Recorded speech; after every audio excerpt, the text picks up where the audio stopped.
National award વિજેતા film હેલ્લારોની અભિનેત્રી નીલમ પંચાલને અમદાવાદમાં એક કડવો અનુભવ થયો છે। કાલુપુર રેલવે સ્ટેશન જતી વખતે કેબ ડ્રાઈવરે તેમને ધમકી આપતા તેમણે ટ્વીટ કરીને ગુજરાત અને અમદાવાદ પોલીસ પાસે તાત્કાલિક મદદ માંગી હતી। જો કે પોલીસે ત્વરિત કાર્યવાહી કરીને અભિનેત્રીને મદદ પૂરી પાડી હતી। ગુજરાતી સિનેમાની જાણીતી અભિનેત્રી નીલમ પંચાલને અમદાવાદમાં ખરાબ અનુભવ થયો।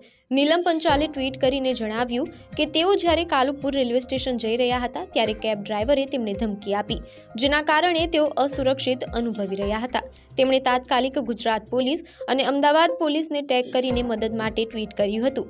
અભિનેત્રીની આ પોસ્ટ પર અમદાવાદ પોલીસે ત્વરિત પ્રતિસાદ આપ્યો અને તાત્કાલિક ધોરણે તપાસ હાથ ધરી। નીલમ પંચાલે બાદમાં ટ્વીટ કરીને પુષ્ટિ કરી કે અમદાવાદ પોલીસ તાત્કાલિક મદદ માટે સ્ટેશન પર પહોંચી ગઈ હતી। જો કે આ ઘટનાના કારણે તેમની ટ્રેન છૂટી ગઈ હતી। અભિનેત્રીએ સમયસર મદદ કરવા બદલ અમદાવાદ અને ગુજરાત પોલીસનો આભાર વ્યક્ત કર્યો હતો।